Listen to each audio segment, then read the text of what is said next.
Okay. So I finally saw the Michael movie. Thank God. It was so good. Yes. Yeah. Yes. It was really good. Did you enjoy it? I did. It was more like, it was a good movie, but it was just more so inspiring. I knew Michael Jackson was a perfectionist. I mean, he is a male Virgo. Yes, but somebody said he got off stage and said something. He said, "Oh, I missed the such and such." Like, nobody knew that but you. Oh, nobody knew that but you. The Motown 25. He said he wanted to stand on his toes longer. Which is insane, actually. Like, yeah. Dude. Yeah. What else? The Thriller actually made me tear up. Really? That was the part that made you tear up? A little bit. Because it was just like, I look at it from like, y'all really out here talk about who's today's Michael Jackson. Michael Jackson. Because nobody, and I mean like nobody, has a work ethic like Michael Jackson and a creative mind. The only person that that's living, that I will give a little bit of his fairy dust to is Beyonce. Yeah. That's it. Yeah. I'm sorry. Yeah. You're not getting, we will never ever again have another Thriller or, I mean, we have some long form music videos and things like that, but like Michael Jackson was all about telling a story with his music videos. I mean, remember the time, what is it with Naomi Campbell? In the Closet. In the Closet, Thriller. I mean, it just... Yeah. Yeah. I also did not know that he was the one that prompted MTV to play Black artists. Had no clue. I knew a bit about that, but I didn't know like to what extent. Like I didn't know like it was like I knew he was the first Black artist played on MTV. I was not aware that it was like, I was not aware that it was like he was like, y'all need to make this happen. Yeah, that's real. I did not know that about MTV. Yeah, and now look at MTV. I know. Right. I know. Right. But I just, I enjoyed it. I'm definitely ready for part 2. Give Coleman Domingo, give it to him now. Give it to him now. I thought he did a great job. Jafar, definitely don't try to play with him. Yeah. Because that was actually kind of scary watching him. I was like... Especially the way he was moving. Yeah. Yeah. Yeah. Like the Motown 25 part, I was like... That, the Pepsi, even my mom was like, wow, So yeah, it was really good. I'm glad that you guys finally saw it. I'd only been bugging y'all for a month. I know. I got to tell my mother-in-law because she saw it too, but she saw it the same time you saw it, so I got to tell her. Right. Because she was dragging me. Right. Rightfully so. I mean, you don't have to, like, I got it. I got there. And I want to know why Janet wasn't in the movie. Like, why she didn't give them permission to use her. Like, what's tea? I want to know the tea. You know who I'm really pissed at? Who? Diana Ross. Because they had parts already done and everything. I heard that. Like, I did hear that. Girl, they've been dragging Diana online, child. She getting grooming allegations and everything, honey. Yeah, they're like, she groomed, girl. They're like, she groomed Michael. Who said that?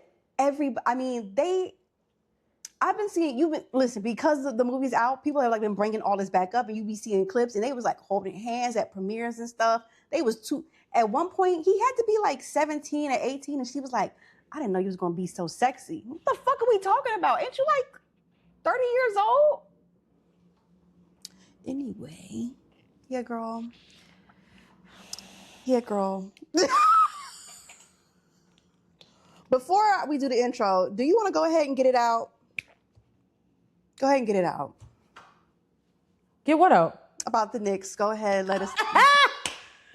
Let's just wrap this shit up already.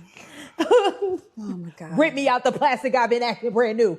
because my Knicks are going to the finals for the first time since 1991. Not only are we going to the finals, we got not one, but 2 sweeps on that ass. Okay? We clipped the Hawks' wings, we sat the Philadelphia 76ers down, and then we got the Cleveland Cavaliers up out of here. Okay? Dynamite. Don't play with it. Don't play with me. I'm so excited. I'm so hyped for my Knicks. Shout out to Jalen Brunson, my little stink, Josh Hart. Shout out to all them, OG Anunoby, my man's Cat, Deuce McBride. I've literally been in their DMs all day. Like, I'm so proud of y'all. They haven't responded, but it's fine. It's fine. Jumping in the DMs is crazy, by the way. Well, I mean, I was just responding to his story. I was like, I'm so proud of you. I'm surprised you don't have on any Knicks merch or anything right now. I'm going to be honest. I did have one on, but it's very wrinkled and I didn't feel like ironing it. And my other shirt is dirty. And then I literally wore another shirt like 2 weeks ago on the show. So it's like, I'll give y'all a breather. But come June 3rd. Thanks. Oh my God. Come June 3rd. So who's y'all playing from the West? Oh, we don't know yet because they're still battling it out. So we have time to rest. We have some time to just kind of chill out.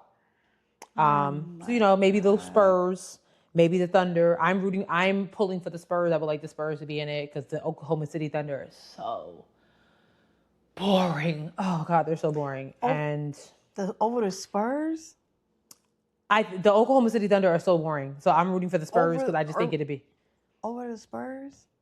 No, I want the Spurs to win. I want the Spurs to go. I'm about to say, no, I think the Spurs, well, you know what? I'm thinking of a team from back in the day. You're thinking of Tim Duncan, yes. Tony Parker. Oh my God, you're thinking of that. Snooze fest. Oh. Sleepy time tea basketball. Oh my God. Game's putting you to sleep and shit, but anyway. Well, congratulations to you and your little team. That is so good. Or whatever. You don't understand. Like, I literally was tearing up watching them. Like, I was like, y'all don't understand. You don't understand. This is what I'm saying. Let me say this, and then we can go, because I don't want to hear it. This is a non-bandwagon. This is an anti-bandwagon stand account. Don't come over here. Don't come over here. Not you, but everybody else. Even Jay-Z, he could take his big head ass back over there to Brooklyn Nets. I saw you courtside at the Knicks. No, go back over there to your 20. Go back across the bridge to your Nets. Go over there. Don't come over here now. Everybody want to be a Knicks fan. Okay? If you wasn't with us shooting in the gym, we was losing, getting our ass beat down. Don't come over here. Don't come over here.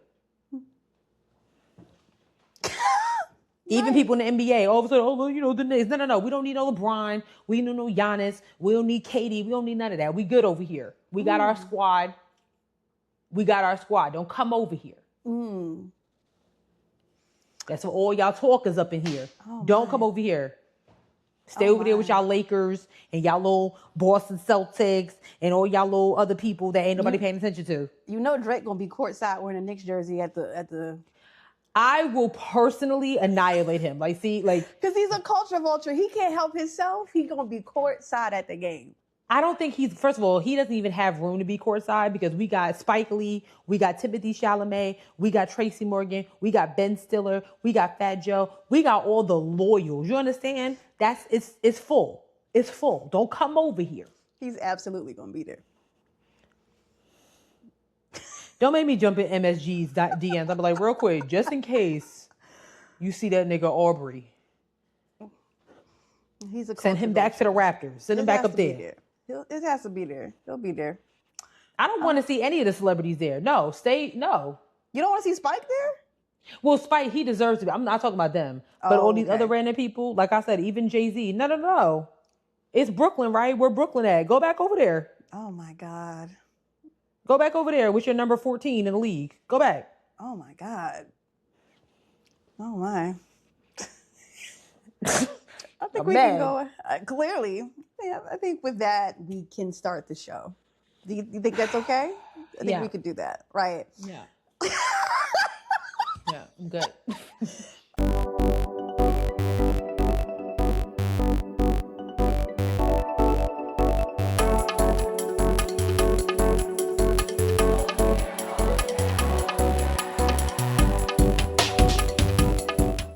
Oh, snap. Hey guys. Hey everyone. What it do, baby? What's poppin'? Knicks tape on 3. 1, 2, 3. Knicks tape. I'm your girl, Sierra T. And I'm your girl, Sharelle B. This is Hair Wraps and Lipsticks, the podcast. But we wrap the culture up in color, specifically blue and orange. Oh my God. Anyway, episode 14 here. Hello. I'm coming to you guys from a new spot. My new spot. My girl out here, she just got a new apartment. She gonna keep the floor wet. No, she's not gonna keep the floar wet because we're mature adults. Yeah, we're gonna mop up. So I want to apologize in advance if sound is bouncing all around. I don't usually do that, but I don't got nothing in here to. So again, okay. just so they know, they're like, "Oh, Sierra, what's up with your sound? Please don't mind your business. Don't come for me." Like, yeah. Anyway. I saw your thread the other day about black art, and I was in Home Goods, and I was just like, saying, like, well, let me see what I can find. I was thinking about you. I was like, let me see what I can find, but who was in Home Goods in South Carolina? Like, Oh, was it black art in there? Not really. Yeah, no. But it's it's okay. It's just all AI, and I hate it. Yeah. Yeah. Episode 14. Hello. I know we said that this week we will be talking to Bria Majors, but that is next week now. Yes. Superstar things. She did email and said that, some things got moved around. So, but definitely appreciate her for letting us know, and really, really looking forward to the conversation. I know there's a lot going on. And I know she wants to talk about it just like we do. So we're excited to have her. Absolutely. I'm super excited. So stick with us. She'll be here next week. Can't wait. I think that's it for announcements. Yes. Yeah. Sis. Yeah. What can't you wrap your head around? Okay. I can't wrap my head around this whole Dr. Cheyenne Bryant conversation. I'm kind of over it. This has been bizarre. Because why are we still on this? Like, move on. Like, anybody, this is just my opinion. Okay. But if I get my doctorate and I'm a doctor, I'm gonna let you know exactly where I got my education from. I'm gonna show the world. I show the world I got a bachelor's degree from A&T. So imagine me getting a doc. You know what I'm saying? Like, so I'm like, so she was called out. Like, so what? Move on. Because at the end of the day, So she doesn't have a doctorate. Allegedly. And then when somebody checked her on it, she be getting mad. She was saying, I don't need to tell y'all nothing. Ooh. Like, niggas, that's public record. That would be a public record. Like, but I'm like. She must have been real spicy because I saw a clip of her on Torre's show. And she I was like, oh. Yeah. I was like, oh. Right. Girl. Somebody with a real doctorate. Well, grand opening, grand closing. I was really happy that I got this too. I didn't care for it. When I was watching the movie, I was like, I got that. The Michael Jackson Thriller. I love him. Yeah. But that's just what I can't wrap my head around it. More so just like, why are we still talking about it? Like, no, it's been a while. It's been like a week. It's seriously, like, how many times, and then y'all invite her on more shows just so she can continue to tell y'all, like, leave me alone. Like, I'm not gonna tell y'all the truth. So, like, move on. Like, it's just so weird. But she's always been kind of an interesting character to me. I don't know anything about her. Like, where'd she come from? Who is she? I don't know. The first time I ever really like seen her talk was at my mom's house, and she was on what's the Shannon Sharp interview. I'm about to say, not Miss Stephanie hanging out with. No. I know Miss Stephanie's that girl, but wait a minute, hold on. Not that I know of. She might be. She might. She might. No, but she was on a Shannon Sharp show, and she had this gigantic necklace, and I was like, what is this? She gives me City Slicker Fast Talker vibes. You know what I'm saying? Listen. Yeah. That was the one that was like, this is my thing with Black people. Like, when she was on Cam Newton's show dragging him for filth. Is it the same one? That was the same one, right? I think so. Well, listen, there have been a lot of women on that show who have dragged that man for filth. You know what? You're right. You're right. Maybe, but I'm like, y'all was all. But I think two things can be true at once in this situation. Like, can she be right and call him out on doing some weird fuck shit as a man with several kids and several baby mamas? Yes. Is she also wrong for not telling people whether or not is she a real doctor? Yes. Like, girl, just answer the question. Yeah. Anyway, yeah. I don't know. I don't want to talk about it no more because I'm just like, why are we so on this chick? Like, move on. I like talk about Sharelle and Sierra at Head Wraps Lipsticks. Like, period. We have degrees. But anyways, I do. Okay. Still paying on it. I know. Me too. I'm sick of it. Sucks. Anyways, what can you wrap your head around? Mine is very simple. I don't know if you heard about this, but I forget who. A company did like a testing, and it put like four of the big AI platforms together and let them choose like full autonomy and let them just kind of like run their lives. And so like the consensus was that like ChatGPT actually, it's like they gave him like a prompt, and then that was it. So they gave who a prompt though? They gave the AI a prompt because there's ChatGPT, there's Claude, there's Grok, and then there's one other one. Gemini? So, maybe that is Gemini. Yeah, maybe it's Gemini. So ChatGPT did the prompt and it basically just kept doing the prompt, and that's all it did. Grok tried to take over the world. And reintroduce laws. The other one tried to kill itself. And then the third one had like made a fake town and like lit it on fire. And I just feel like this should be a bigger like news story because we are constantly training AI, whether we want to or not, by like the digital products and stuff that we use. And so depending on which AI you go to, it could have destructive results for what it is that you're trying to work on, right? So if I go to Grok, which is the one that tried to take over the world or whatever, which is Elon's AI, just so y'all know. Okay, and there it is. Okay, then. And I go in and type in, hey, I'm a Black woman trying to get a six-figure position in tech. They might come back with some like very harmful rhetoric in terms of like helping me move along. Like, what I'm saying? Like I just think like everybody should be completely cautious when using AI. And I don't think people are doing that. And I think that this particular story is a very big tale about how biases can be coded in AI. But y'all don't want to talk about that. Y'all not hear me. Y'all just want to dance. No, I'm on you already never mind. You already know how I feel about AI. I don't want to hear it. When shit starts going left, I don't want to hear I told you so. I don't want to hear it.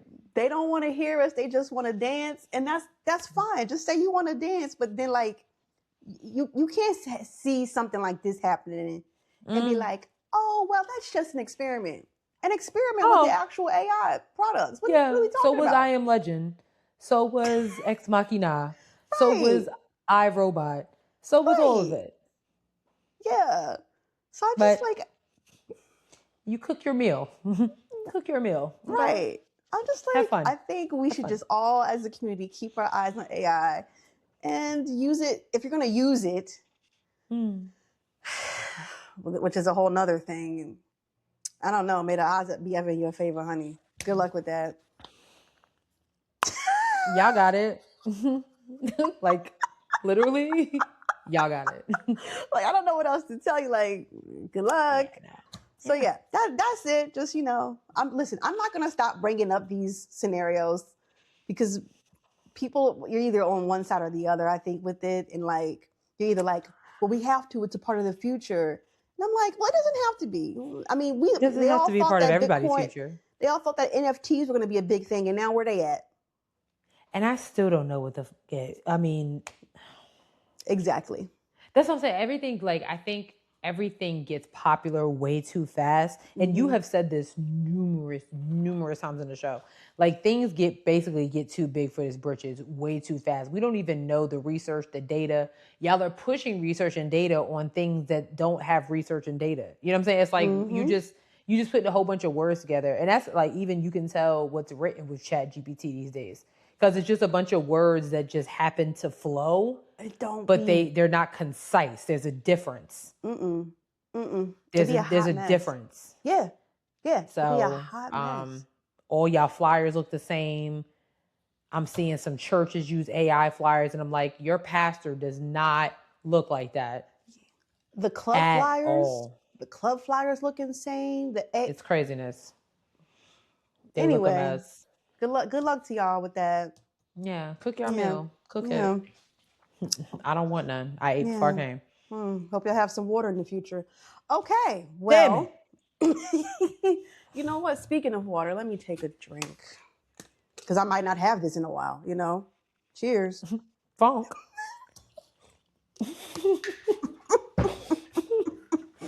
I might not even have access to water. Okay, sis, we're going to jump into politics. Sis, you got the first couple. I don't know what this is. I know what this is about, but I don't know what this is about. So I'm going to let you go ahead.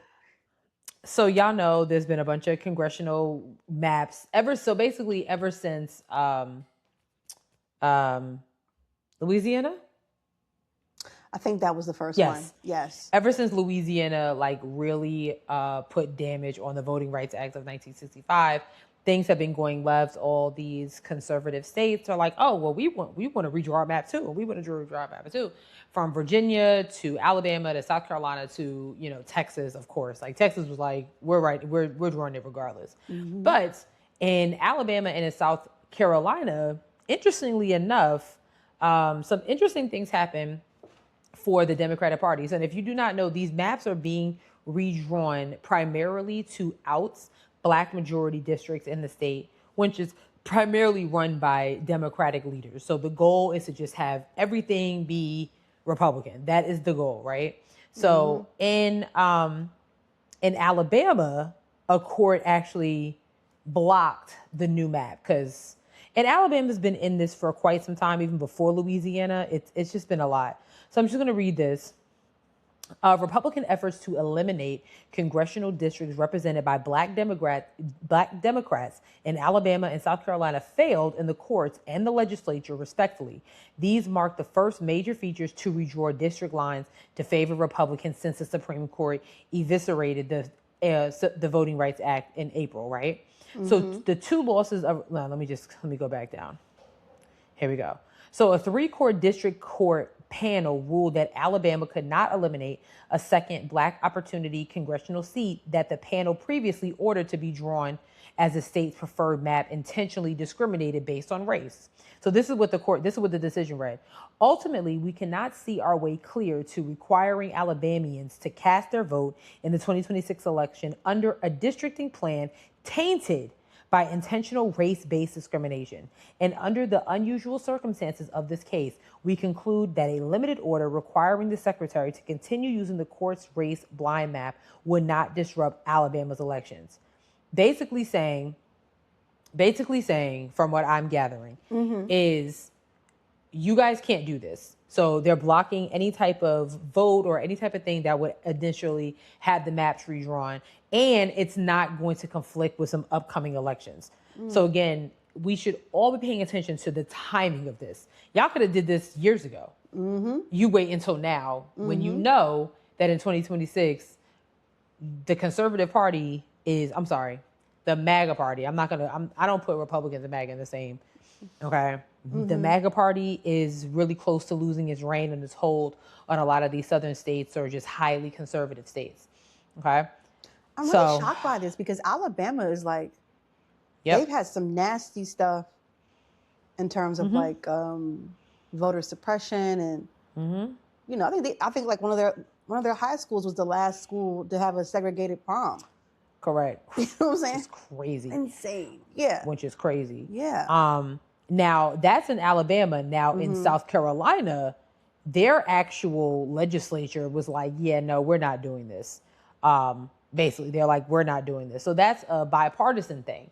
And the interesting part is the seat that had the risk of being taken away was Congressman Jim Clyburn, right? So that was going to be his district. That was going to be favored towards Republicans. So this is a really, really good thing. So I'm going to read about South Carolina. The GOP faced another next setback. Okay. Oh, HuffPost. That's not right. Yeah, it's okay. The GOP faced another setback when 12 Republicans in the South Carolina State Senate sided with Democrats to block an effort to eliminate the state's lone black majority House district during a special session called by the governor. Okay, so it had a 24-20 vote. The governor wasn't happy about this. He said he always had a dream that it would just be all Republican, and he was like, hopefully that day will come, but it's not coming to just. Oh my God. Well, look. Because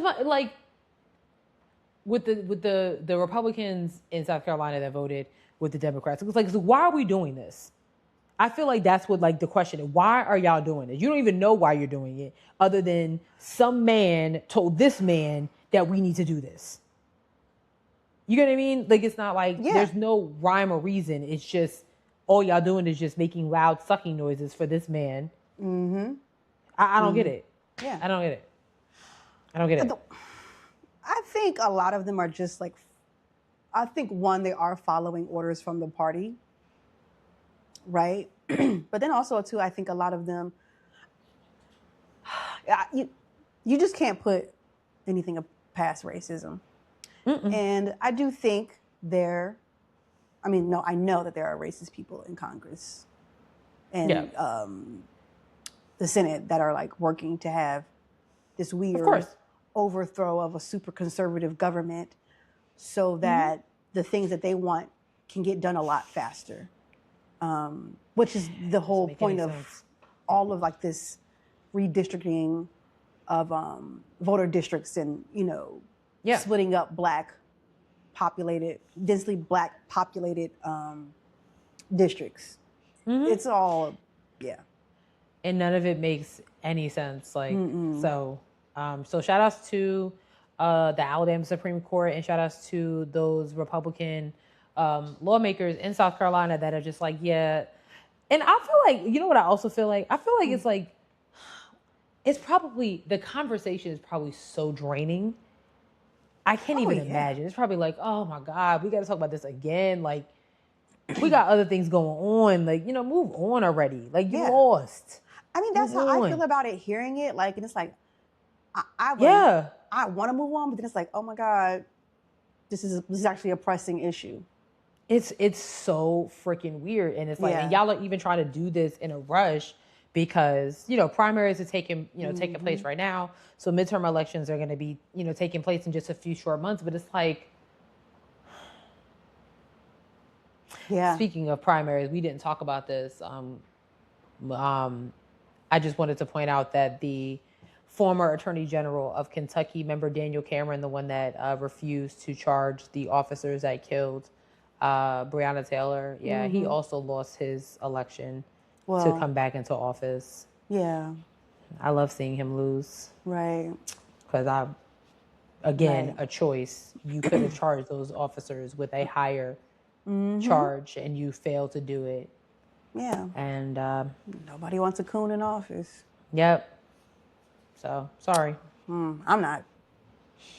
Yeah. I'm not. I enjoy watching him lose. Me too. Other people that are losing are those that are working for the federal government. Because that's not funny. I'm sorry. That's not funny. Because your boy Trump is now trying to get all federal workers to sign NDAs. Why would he do that? Yo. Okay. The Trump administration is proposing, this is a proposal rule. Okay. It's proposing a rule to require federal workers to sign NDAs, okay? And this is all coming from the Office of Personnel Management. And this is what they said. This is in their statement. They believe that this is a government-wide NDA form will promote consistency across government, better protect confidential information, and better inform federal employees of their rights and obligations regarding confidential information. Girl, bye. It says it needed to combat unauthorized disclosures to the media. The notice says NDAs would not deter employees from making legally allowed disclosures to Congress, an inspector general, or other designated individuals that are protected under the Whistleblower Protection Act. I mean, no, aren't government employees aren't they already under some type of like not NDA, but like they can't talk like all willy-nilly about stuff. Like I think it depends on the level of federal government. Like, you know, like FBI agents probably can't talk, you know, they shouldn't talk about open cases, but like why is the Secretary of I don't know, the Office of Commerce signing an NDA? Like what? That means seriously? Like, all of the like postal service workers would all have to sign in. It's so crazy. Like, what are you doing? What are you doing? Oh my God. I'm telling y'all, he just trying to like get a controlled government. It's weird. It's weird. It's giving North Korea in this bitch. Yeah. So yeah, it's just a proposal, y'all. Hopefully, just a proposal my ass. You know they're gonna. And hopefully, this is just. Let's just hope this come and goes. Like, I don't want to have to talk about this again next week because, like, what? What? I don't got time for this. These Republicans are doing everything. No, seriously, and it's freaking weird. Like, y'all don't have nothing better to do. They don't. They don't. Oh my God. They don't. Embarrassing. Which brings me to our next topic. Yeah. This shit was crazy. What happened? So Dr. Oz, Oprah, you must pay for your crimes. This is her fault. You know, never mind. Dr. Oz says 1 in 3 Americans are underbabied. What does that mean? Right. Give me a second. What does underbabied? Right. About the reality that 1 in 3 Americans are underbabied. What does underbabied mean? That means that you either don't have any children or you have less children than you would normally want to have. And to Katie's point, we have a crisis that's causing our fertility rate to drop below 1.5. The replacement rate is 2.1. So we're way below what we need just to replace the people that we have in America. And okay, go ahead. So let me speak. So he proposed that Dr. Oz and friends proposed that basically women be forced to have, if you don't have any children, you should be forced to have a child in some way, shape, or form. And I think if not, you are going to be like charged extra for life shit, basically. Just because why don't you got no kids, bitch? Yes. Let me do my Googles, but I believe that you got kid money, and like that's my thing. Like, how are you guys gonna like say, hey, the fertility crisis and the what's the population? We have a population declining. Niggas ain't got no money. Niggas have no money. People die every day. It's called the circle of life. Mm-hmm. So just because what he's insinuating to me is that just because because a person is dying, women need to get to work. Women and men or people need to get together to make sure that person is replaced. Yeah.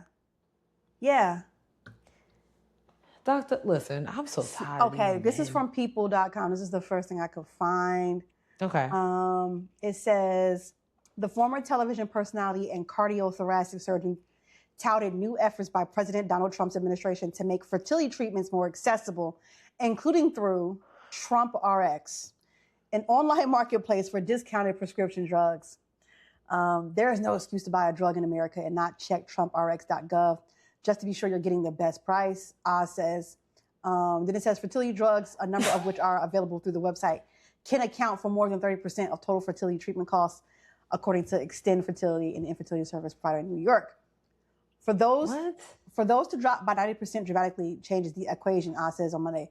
As the services get better, we'll make them more affordable. We'll have more Trump babies. That's what they want to call them. They want to call babies during the Trump presidency Trump babies.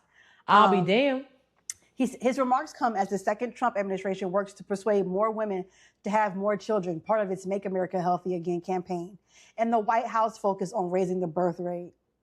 And then Dr. Oz says, MAHA is probably vital to this effort.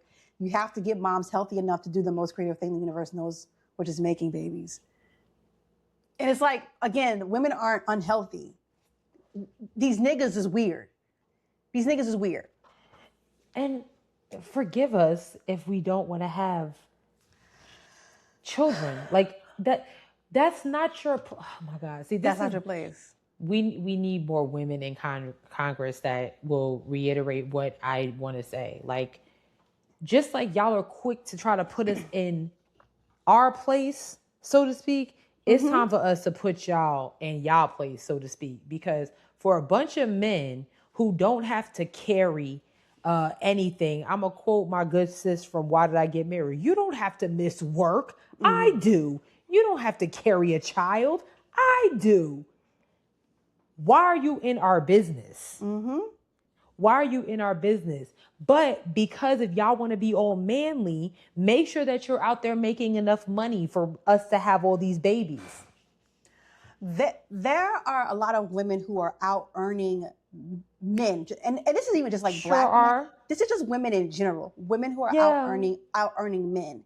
And like, listen, you expect, if I'm making $150K a year, you want me to procreate with a nigga making $50K a year?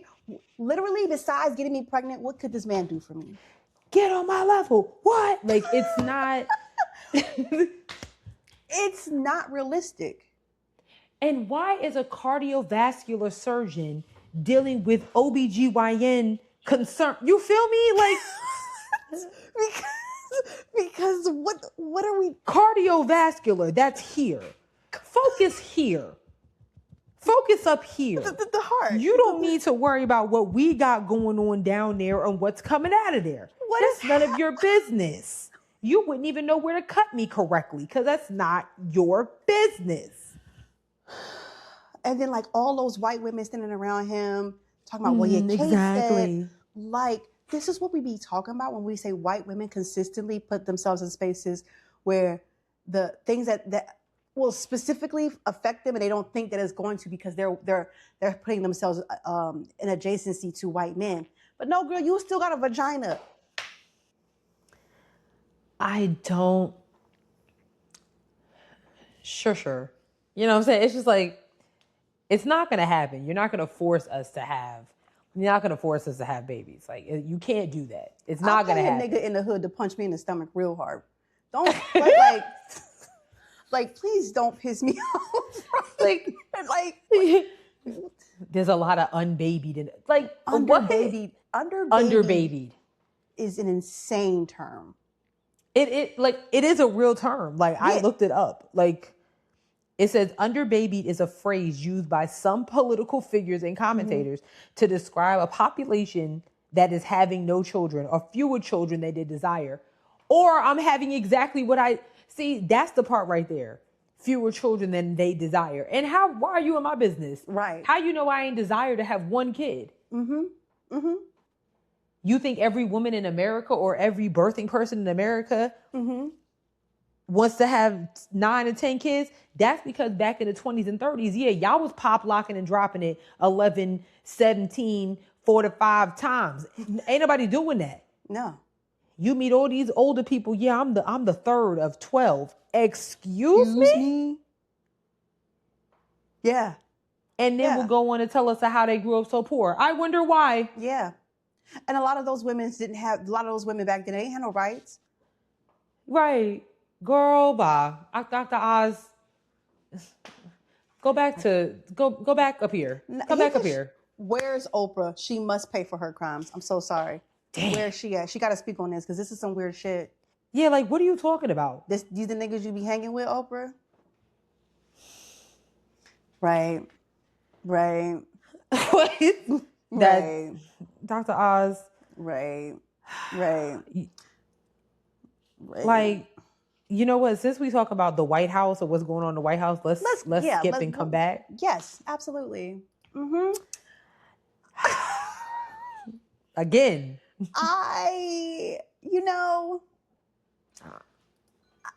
Let me first, I'm trying to find a video and I think I accidentally closed it out. But listen, some people really just don't have it. You know, some people just don't have it. And I don't know how they lost it. So a couple of days ago, people were shooting outside of the White House. And you can go and see several reactions of reporters who were reporting from outside, doing the right thing, which is taking ducking. But this particular... oh, wait, I missed one? Oh, you haven't seen this one? No, I've only seen, it was like two girls. I've seen a video like maybe ABC where she was like, wait, what happened? No. Is it? I don't know. Let's see. Okay, hold on. Well, this lady... Okay, here we go. Hold on. What is that?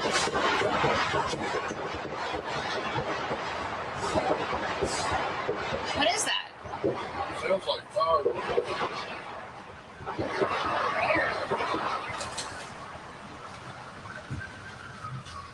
Today, when this obviously comes. Yeah. If you are listening, you can obviously hear the gunshots in the audio. Girl. So the reporter says, "What is that?" And she leaning, looking outside the area, trying to figure out what that is. The guy in the background's like, maybe it's fireworks. Like, y'all don't have no sense of like.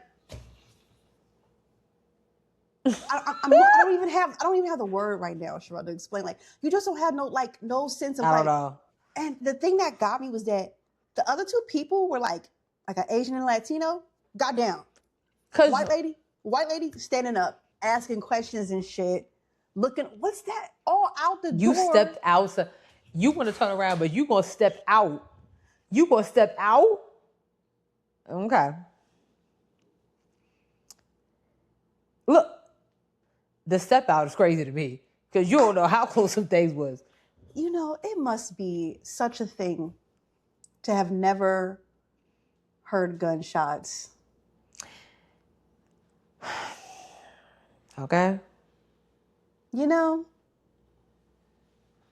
like your first instinct is to be like, what is that?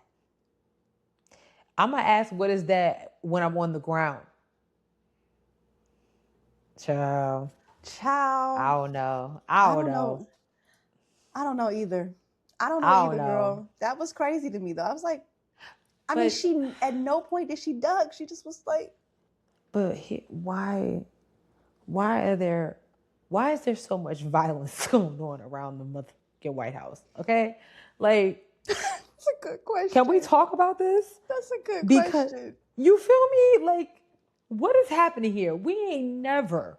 Ever. Mind you. In all my years, and I was born during the Bush era, I have never seen so much chaos outside of the people. You can barely get close to the White House, let alone gunshots be that close that reporters can hear it. Yes. I don't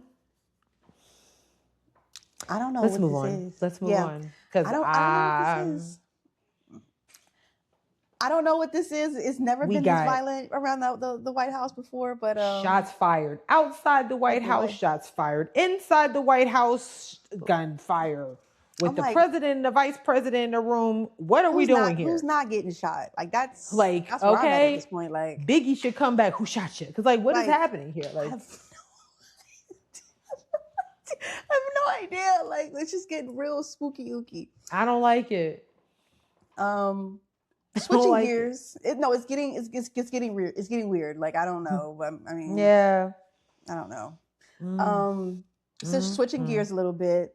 Pope Leo, the first American pope, has made an announcement saying that he apologizes on behalf of the Vatican and the Catholic Church for their involvement in slavery. I guess he made a statement.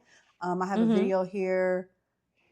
I mean, so yeah, we'll check that out. Pope Leo is apologizing for what he calls the church's historic silence and failures in the face of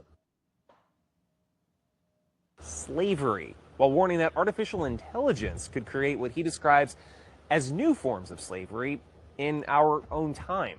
So in his new encyclical on AI, the Pope says the church has to acknowledge moments when Christians, quote, did not sufficiently resist systems that stripped people of their dignity and freedom. Now, Leo warns, humanity faces a new danger. So not chains or plantations, at least not literal ones, but systems of addiction, surveillance, and economic exclusion driven by tech concentrated in the hands of the powerful, he warns. The Pope says AI could hollow out jobs and reduce human beings to ones and zeros and data, basically, rather than define them by their dignity and their moral worth. So he argues the crisis we face isn't really technological, but anthropological. It's about what it means to be human. And he warns that unless technology is guided by ethics and human responsibility, civilization itself, as we know it, could become, in his words, less human. I mean, have we not been saying this every episode already? Oh, I mean, literally. The Pope was like, "Hey, AI is a danger," and y'all be like, "But I want to make weird cartoons of Michael Jackson greasing my scalp." The fuck? You know, people naming their AI. Like, I was talking to so-and-so the other day, and I'm like, who was that? And this is a real conversation that I'm telling y'all about. And I was like, who was that? They was like, oh, my AI. I was like, what do you mean you was having a conversation with your AI? Right. What do you mean? Right. What are you talking about? What are you talking about? What are you talking about? Are you that lonely? You could have called me. You could have called me. I would have listened to you yap about whatever you wanted to yap about. Now, if you yapping about some cynical stuff, then yeah, go ahead. Talk to your 20. But y'all got it. Yeah. Y'all got it. But shout out to the Pope for, apologizing. I mean, America itself hasn't even done that. Which is crazy to me. I'm like, so we had to wait for the first American-born Pope to apologize for something that happened on this land? Like, sure. Yeah. Yep. Speaking of racism, this happened. Did you see this? I sure did. Oh my God. It made me feel so good. I had a great time watching this. It was one of my favorite things. I watched it like 3 or 4 times. So if you missed it, I don't really know like the backstory behind this, but Dr. Candace Matthews and Quanell X, they are 2 social justice activists and I think lawyers actually in Texas. And they were confronting, and I can't think of this white judge name, but this white judge had called one of his one of the people. I'm about to pull up the story. Yes. I think he had called one of the ladies like who was in his court presenting or whatever, called her a nigga. And so I guess, and he had to, the white judge had to show up and I guess talk in court or something.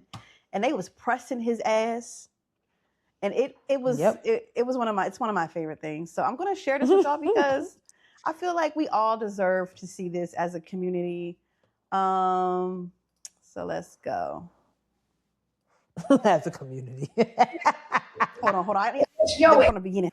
Mr. Nigga right here. Yeah, that's your ass. So you don't want like saying every word, right? Call people niggas. You gonna call it every word today? I bet you won't call it in front of a black man like that. I bet you won't call me fact, no nigga. let me help you. You call a black woman in word, call me that. No, call me. I dare you to do it. I swear for God, I'll make you taste the ancestors. Me too. You a coward. Call that black woman the N-word. You a real coward, man. We'll catch you inside. Go ahead. Go right ahead. I guarantee you wouldn't do it in front of me. Come on. I know. In fact, I know you won't. Say the N-word in front of me. Come on. Go on in there. And I'll give you a taste of everything for the ancestors.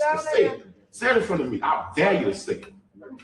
It's Quanell X, but you'll learn it real well today. Yeah. Say it. I bet you won't say N-word in my face.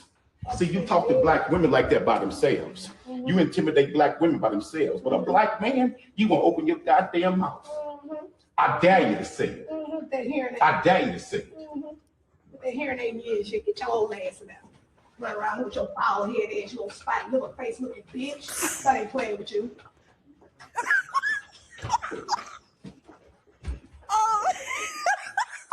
So yeah, that was.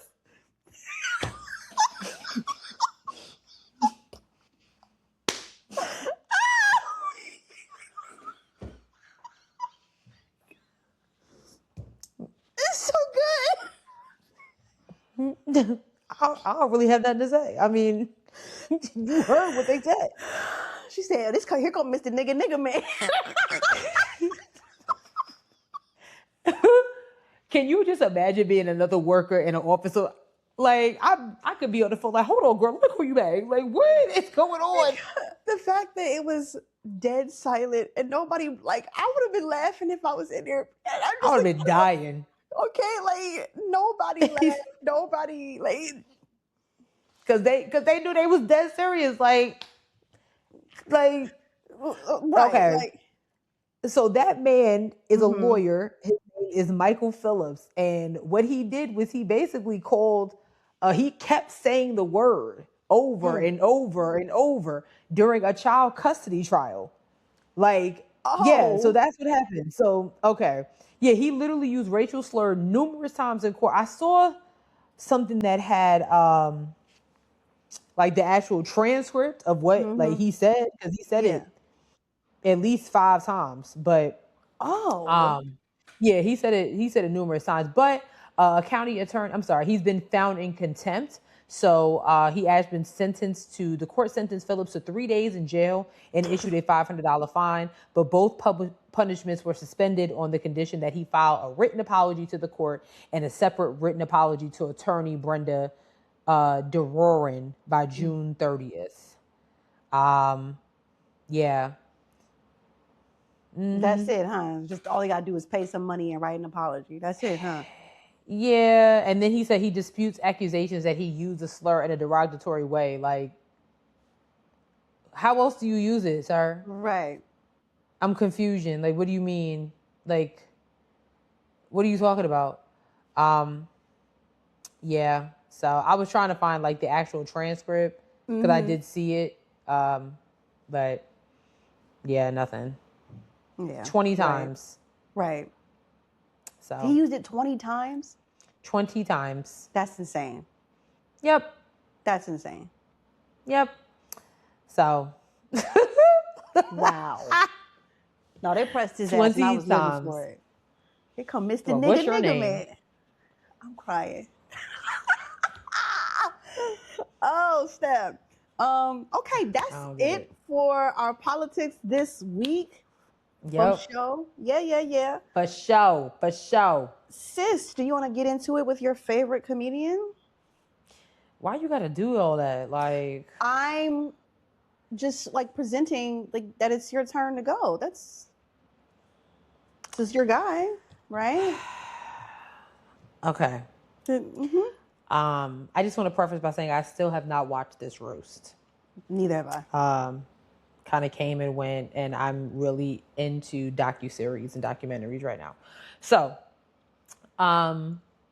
you guys saw the Kevin Hart roast a couple weeks ago, and we actually played on the show the disturbing antic. I'm not even gonna call it a joke. The disturbing antic that came down from another comedian, Tony Hinchcliffe. I think that's how you say it. Hinchcliffe. Yeah. That talked about George Floyd. Kevin Hart has been very silent about it until he appeared on The Breakfast Club, and this is what he said.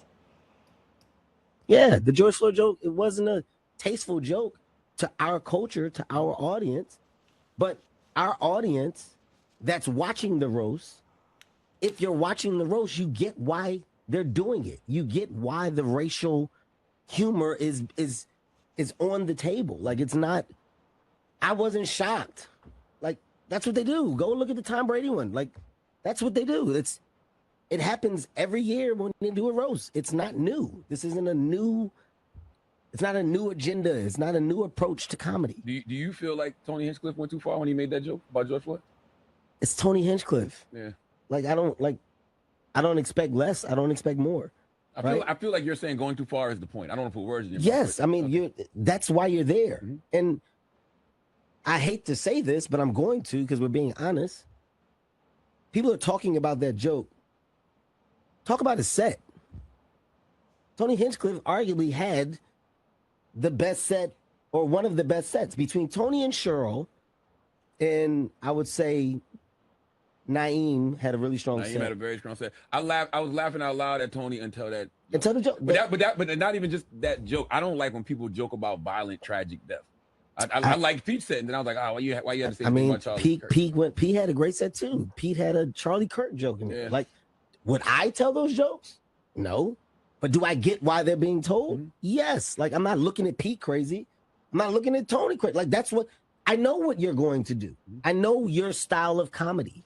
I'm going to appreciate humor.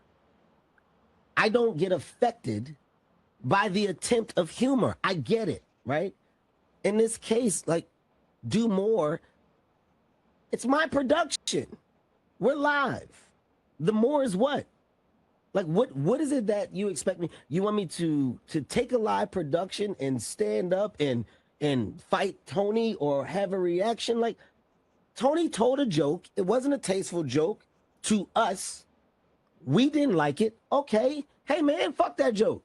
We move on. I don't understand why we stand on a hill and it becomes like this big thing of like, oh, man, the motherfuckers, they do this and they're attacking the culture. It doesn't have to be that. It literally is either you're a fan of this level of content or you're not. And if you're not a fan, then you don't watch it. Yeah, no, I 1010% disagree with that take. There was more, he said a lot more. Okay. But the clip is initially like, I think like 9 minutes or 7 minutes, something like that. So he did say a lot more, but I think you guys kind of got the preference. He, in some of the other clips, he was talking about, how when George Floyd was murdered, he did do a few things for the family and just like millions of other people, and even connected directly with Steven Jackson, former NBA player and podcast host who y'all know was very, very, very close friends with George Floyd. I think they were cousins, but either way, they were very, very close. Mm-hmm. So, I mean, okay, that doesn't... Yep. Mm-hmm. This is a prime example of letting ish slide just to get in the room. And, he's absolutely correct. Like, yes, it did affect us. Now, we're not going to sit here and act like other people that didn't watch his death, that don't look like us, were busting out in tears laughing. So a lot of people were like, what the hell? Right. Are you serious? Right. So it's like, for you to be like, well, what did you expect me to do? We expect you to do exactly what you just said. Yeah, we did expect you to be like, yo, dog. Mm-mm. If this is your shit, your production company is running this. Yeah. Excuse me for thinking that you would have the fucking balls or the authority and audacity to stand up and say, yo, that's not it. You were exactly the person who should be doing that. Yeah. And he mentioned that in another and I should have found that segment too, where he was talking about he kind of didn't understand why people were coming or have been coming at him about the situation. If you're a child and you do something wrong, who do you think they're going to look at? The kid or their parents? You know what I'm saying? It's like, we hold you accountable because Tony Hinchcliffe, or whatever his name is, he's not a part of our culture. He doesn't understand. He doesn't get it. And he's shown that time and time again, like would you say, with his comedy. Even when he made that very insensitive joke about Puerto Ricans at a Trump rally. Mm-hmm. And so as someone who has said you did things for the family or for the city of Minneapolis and you spoke to Steven Jackson, and why would you let that joke slide? Everybody would have respected you 1,000 times more if you would have been like, hey, dog, that's not what we doing here. Even some of the jokes that they were talking about with Cheryl Underwood. Why are you joking about that woman's husband who committed suicide? Right. Why are you doing that? Right. And collectively, all y'all sitting here joking. Now, from what I understand, Cheryl Underwood got a Netflix special coming out soon. Mm-hmm. So, but I mean, and I don't, we're not Cheryl Underwood, so we don't understand. Maybe they did have a conversation because one comedian did say, I had a conversation with Cheryl, da da da da da da da da. I'm like, but still, out of all the jokes in the world, those are two. Even talk. I didn't see the segment about Charlie Kirk, but even that, you get to a certain point where enough. Enough. Like that's not a joke. That was you taking the opportunity to try to humiliate Black folks and Black art. And what I saw you do, what I saw just from that clip that even y'all saw when you played it, I was like, what the fuck is this? Yeah. What I saw was know your place. Know your place. I didn't like it. And I didn't really like his response, but it is what it is. I didn't like it. And I think that he is going to, I think he's going to eat those words somewhere down the line. Oh, yeah. Somewhere down the line, he's going to eat those words. I'm 100% agree with you with this whole thing. And I think I'm so disappointed in Kevin. Yeah. Same. Like I'm very disappointed. And then also saying I think everybody who watches a roast knows what the fuck a roast is. Correct. That doesn't mean that there is not a line. There's not a boundary that you can't cross at a roast. That's and obviously lines were crossed.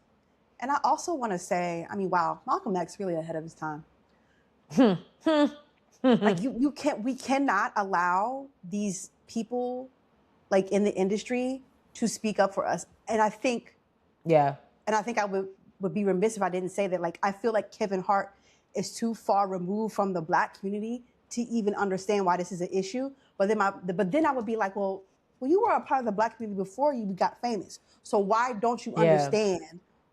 Why are you sitting here on the Breakfast Club on a black nationally syndicated radio station with Black listeners acting like you don't understand why people who watched your roast felt away, why the Black people who watched roast felt away. I think he's being purposefully obtuse because he has to protect his brand and whatever, and he has to, what I'm saying? I don't even think this is the way to do it. If this is what you thought was going to protect it, I don't know. Well, but that goes back to what you were saying earlier, just to save face, just to get into these spaces with these white people or whatever. I think that's exactly what it is. You don't want to mess up your relationship with Netflix because if you said something during the show, then that doesn't look good. And diversity, equity, and inclusion. And fuck all of that.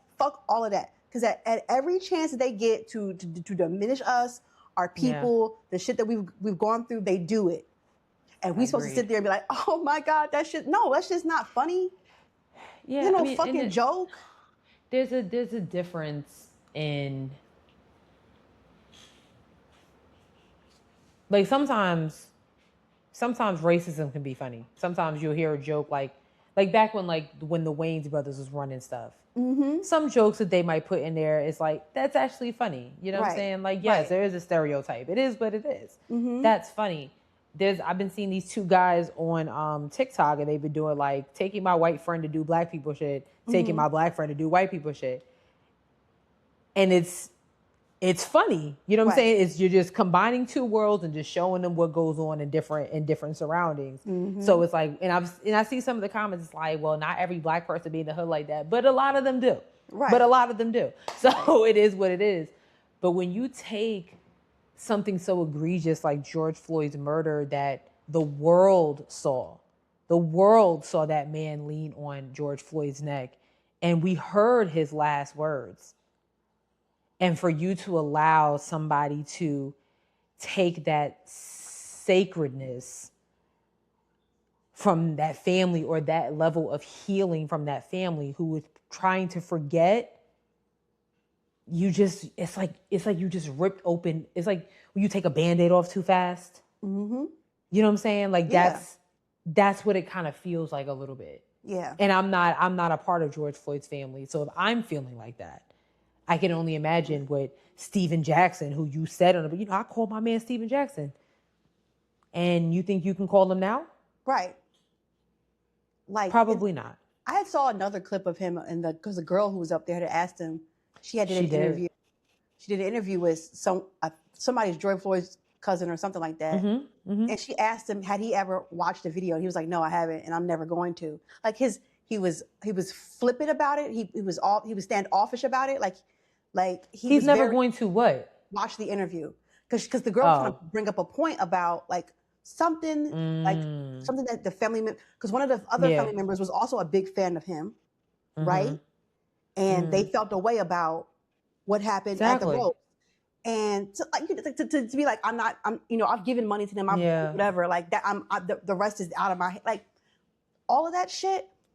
Yeah. All of that. That's white people activity. Like I don't know what, like that's not community based. You don't learn shit like that from the Black community. That's not.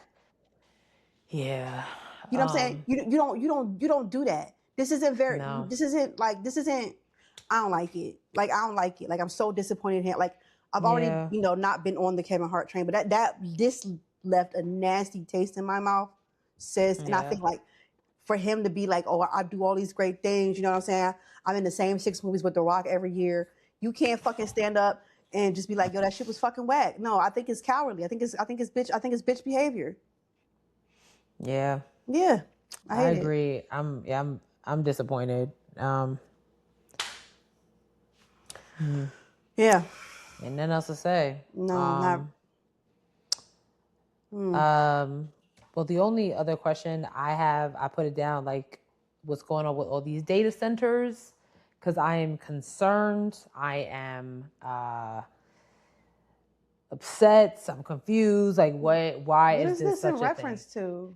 So all these data centers that are being built, and Brandon was kind of educating me on really what it is.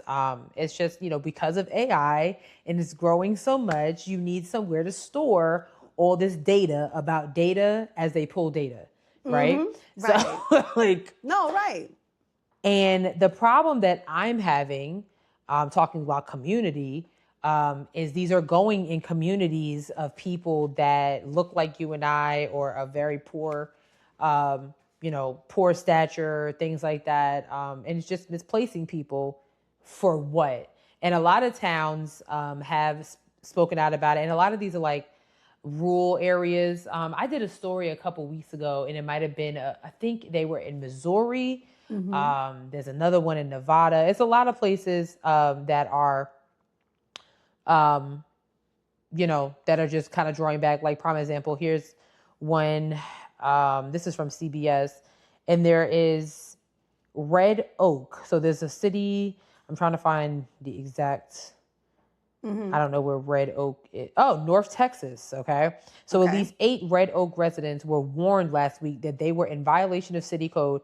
They say the issue stems from the no data center yard signs displayed in front of their homes. So basically there is there's supposed to be like a huge data center that's coming. Front lawns have become the latest battleground in the broader fight over data centers in North Texas, where homeowners are pushing back against city councils and corporations. Dozens of massive warehouses have already been built across the region, with more planned. So it's like, I think they're trying to build one either on Fisk University's campus or somewhere around there. Yeah. Hold on, let me see if I can find that too. Excuse me? Exactly. Hold on. Fisk University. Hold on. Fisk. I think it was. Oh, no, this is something else. Never mind. Mm-hmm. Oh, yeah, wait. I'm sorry. Fisk University unveils data center plan as part of a $1 billion campus overhaul. Okay, so I knew I wasn't tripping. Yeah. Fisk University announced a sweeping campus master plan Thursday that includes, okay, I'm sorry, this is from May 14th, I'm sorry, that includes a new data center development university leaders say will help support Fisk's long-term financial future and academic growth.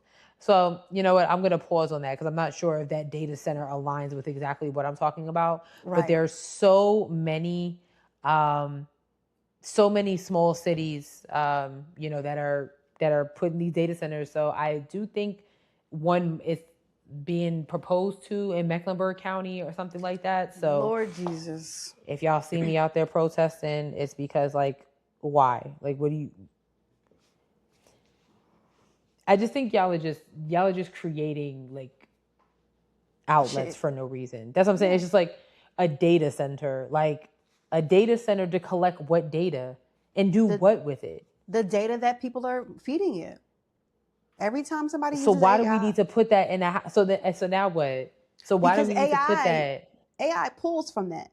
So if I put into to AI, I say, yo, pizza's only good on Thursdays, right? It depends if you go to Empire Pizza and get a deal. Sorry. So I tell AI pizza's only good on Thursday. So it's got that in there, right? And then someone types in, what are the best days to eat pizza? AI's gonna be like, oh, I know for a fact it's Thursday. Okay, but then what happens if I say it's on Tuesday? So now what? Then now it's Tuesday and Thursday. You know what? This is what I'm saying. This is what I'm saying. Like, this is how that's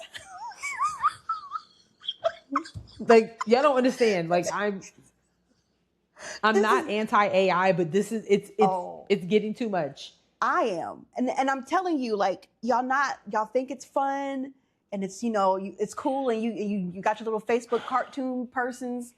See now, you know what? Let me rephrase I'm not anti-Chat GPT. The rest of that stuff. Me and my mom go back and forth about AI. She's like, oh, you've got to learn. This is the way of the future. You've got to learn it. And no, I know how to use it. I've used Chat GPT before. Using it is not the issue for me. What it's doing to our environment is the issue for me. And I think that's where me and her be going head button because she be wanting me to use AI more. And I'm like, I can do it myself. I can do it myself. And like, let's say if I ask AI to edit this video, then I'm training it. And then someone's going to lose their job. It's going to trickle down. Like, we're journalists, right? So if we ask AI, we give AI a prompt and tell them to write an article, we're fucking ourselves in the future. As a writer, sis, you would be fucking yourself in the future because they'd be like, well, we've used not only your stuff that you put in here, but other people, other journalists who have used AI to help write articles. Yep. And that's my problem. Like that's my fear. So I don't want to use AI to like write a YouTube script for a video I got coming up. And it's so amazing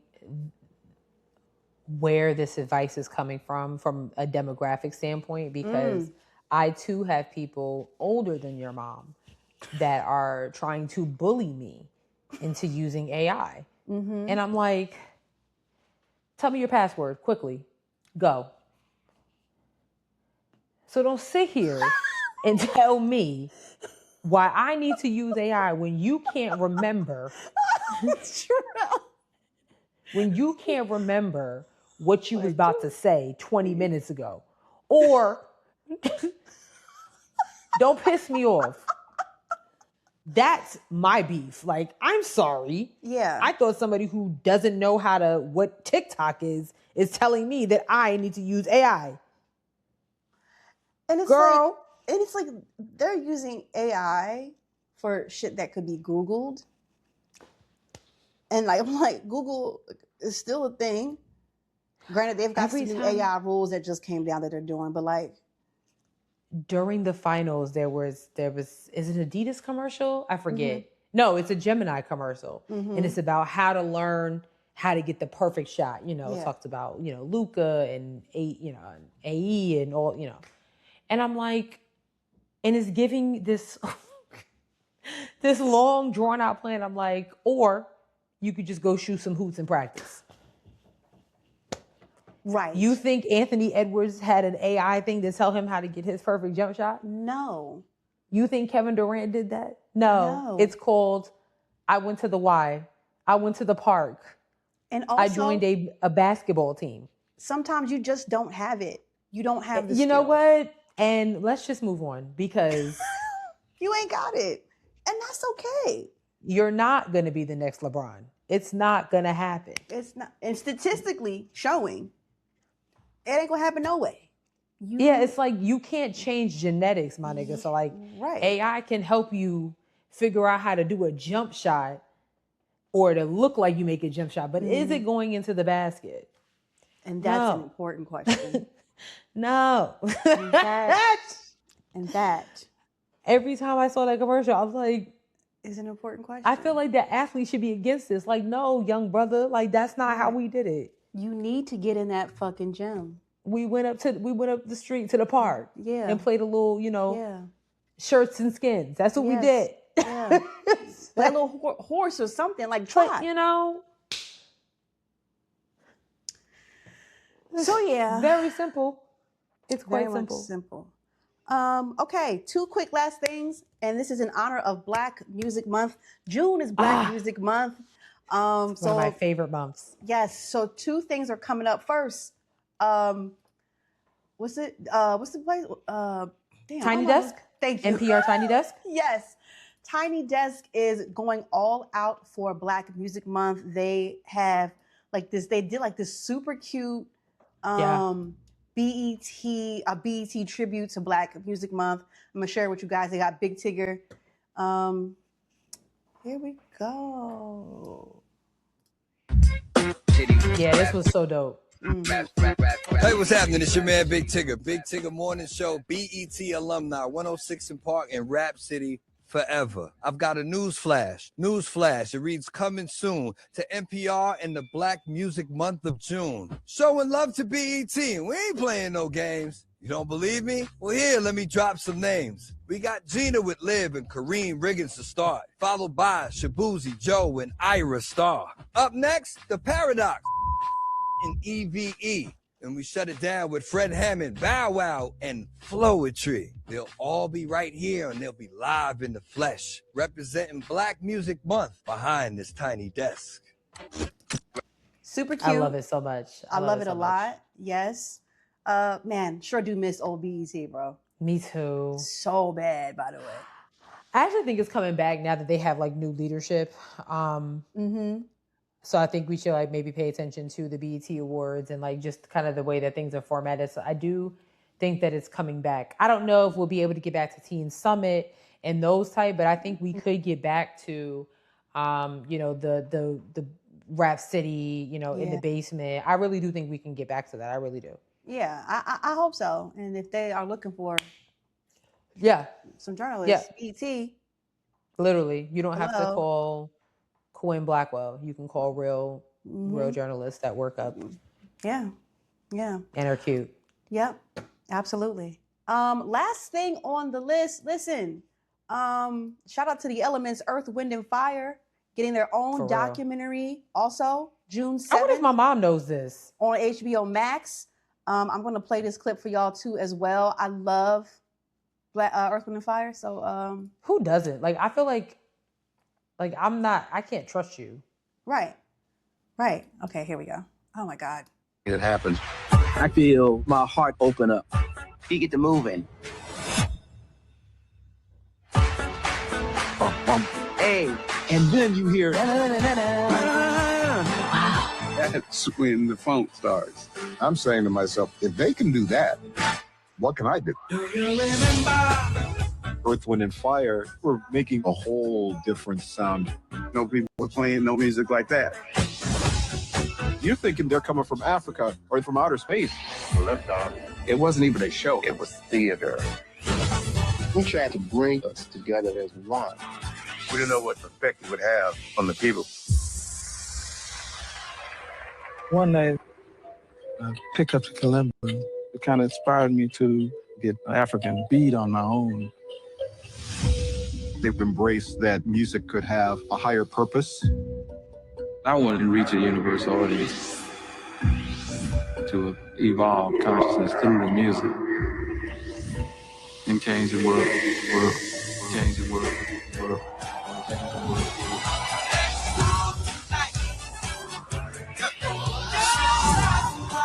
Prince, Michael Jackson. They were down there taking notes, man. You're absorbing these powerful affirmations. It appeared that everything we touched turned to gold. They were defining blackness on their own terms. They made you feel anything was possible.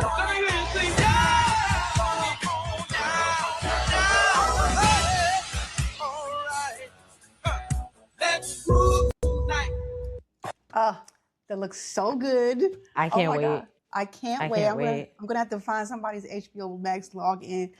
I got you. Okay, say less. Say less. Yeah. I should tell my mom, like, what's your favorite Earth, Wind & Fire song? That's not fair. Honestly, it just came to me. It just came to me. Ooh, that's kind of hard, but I'm gonna say Be Ever Wonderful. Okay. I love that song so much.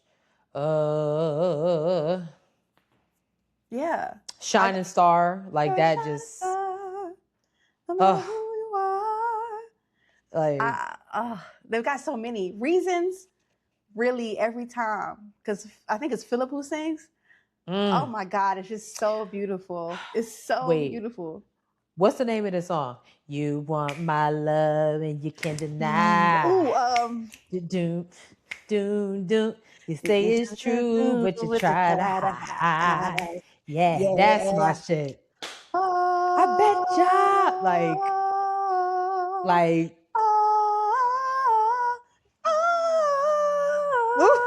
That's the one, actually. That's the one. That is the one. Anyway. And that's what I was saying about like the Michael Jackson, like that's what I was like, enough with it, like who's the next such and such. There is no, like, the next generation's Michael Jackson is Michael Jackson. And it's like, I think it's inspiring. It should be inspiring to everybody, but it's like for people that like music makes you feel a type of way, it's so sporadic nowadays. You know what I'm saying? It's like you catch you a good vibe. It's like you want to hold on to that. You know, that's why I think like people like Alex Isley is so successful, because I mean her last name is Isley. So like think about the training that she was getting versus like Giveon. You know, and I'm not, there's no shade to Giveon. No. There's no shade to him. I didn't want him to, you know, you're not catching a stray. Because I love Giveon, but it's like, it's so rare nowadays. So that's it. I think also like, you know, even just in the clip of that, you hear Maurice talking about like he wanted to like change the world, and they were willing to like try to like experiment. And then even like watching like Michael Jackson interviews since seeing the Michael movie, right? That's like the undertones, like wanting to change the world and wanting to just like do some really original stuff. And I don't really seeing that outside of like Beyonce. You know what I'm saying? Like it's, you know, and like the actual instrumentation, like he cared about like playing. That's what it is. Like that's I think a big piece that's missing from music today, which is I think also a reason why Billie Jean has been #1 for like the past 10 days. Yeah. You know? You know, just originality and presentation was also a big factor. Like now y'all are just using art as a way to be sloppy. Like, you know what I'm saying? It's like, you know, it's art. It's not. Yeah. There's nothing to this. Like, okay, I will never ever forgive SZA for the Weeknd video. Like, you had the perfect song to tell a story to, and it's just you dancing in a parking lot. Got my face. She did. Talk about, I work with Solange. And I did think it was a beautiful video. No, you're right though. You are right. Like, it visually it was beautiful, but you are correct. You're correct. I wanted I wanted to see her in a car driving to her man that ain't hers during the week. I wanted to see that. I wanted to see who was this weekend man. No, I see you dancing. Great. Oh Great. my God. Great. Oh, I hate her for that. Me too. Oh so my bad. God. But yeah. Well, you know what documentary I'm on right now? What? And I just want everybody to be safe. The worst roommate ever and the worst ex ever. I watched all seasons of Worst Ex Ever, and I was like, I only saw the second one. I didn't even know there was a first season. Girl. I thought that was like. So I saw the one with the lady who was kidnapped by the man that shoot. Then the one that became a celebrity in jail. I remember that happening in real time because the girls on Book Talk was like, the white ladies were losing their shit about that man. They thought he was so hot. They was going crazy. He was going crazy over that white man. I was like, oh, these bitches are sick. Everything that I've gathered from Worst Ex Ever and from the Worst Roommate Ever, I need my ladies to stand up. We need to have a conversation. Immediate. Because what is going on? What do you mean that man stole your laptop? What do you mean that man had another girl in your house and y'all was making out on the camera and you took him back? What do you mean? No, thank you. No, thank you. For the worst roommate ever, you let some random man that answered the ad off Craigslist move in your house because y'all dogs got along? Oh, that's crazy. Well, the dogs, look at the dogs. They're just getting along great. And you let that man move in your house and then had a situation on your hands. I'm speechless.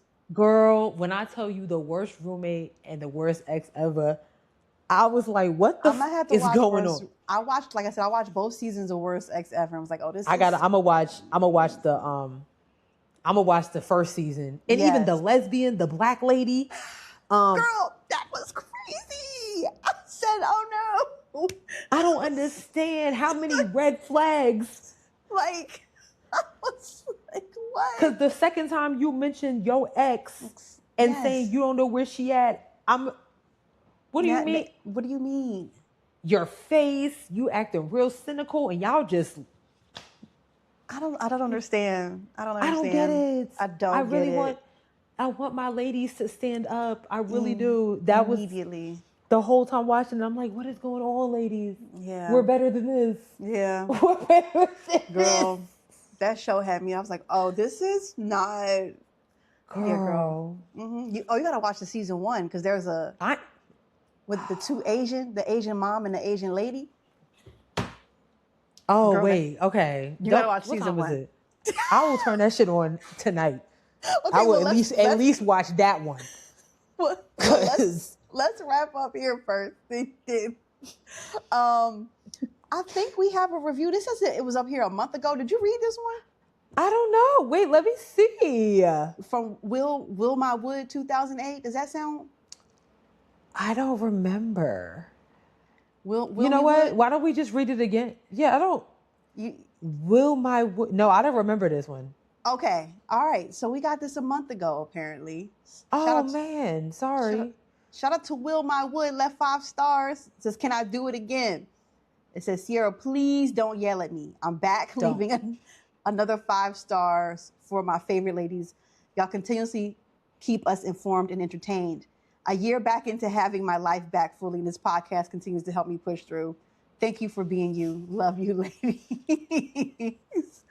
Wait, is this the same person who said they went missing? That's not the same person who went missing because we did ask somebody where you been at.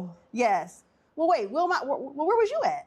Where are y'all niggas at? Where y'all at? Why are y'all leaving? Where y'all at? Who said y'all no, the other Serena said, I haven't listened in a while and I'm back and forgot how great these two are. They are okay. Why are y'all leaving? Who the fuck told y'all to leave? That's the problem. Yeah, I don't understand. Because we've been here. This whole time. And you haven't. Now what? What do we do with that? Yeah, interesting. Now we need to have another conversation. Right, because why are you leaving?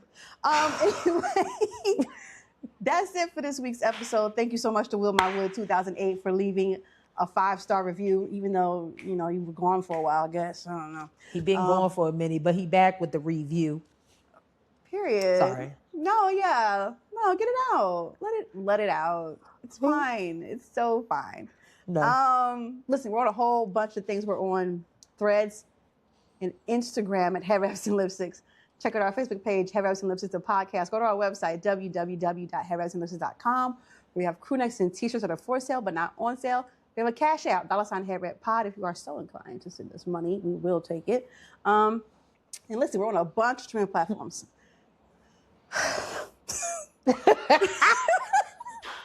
If you're taking me out, Spotify, SoundCloud, Google Play, Apple Podcasts, iHeartRadio, YouTube, TikTok, and Facebook. Listen, if you were like Will My Wood 2008 and left a 5-star review, we put it right on the air. But you didn't do that.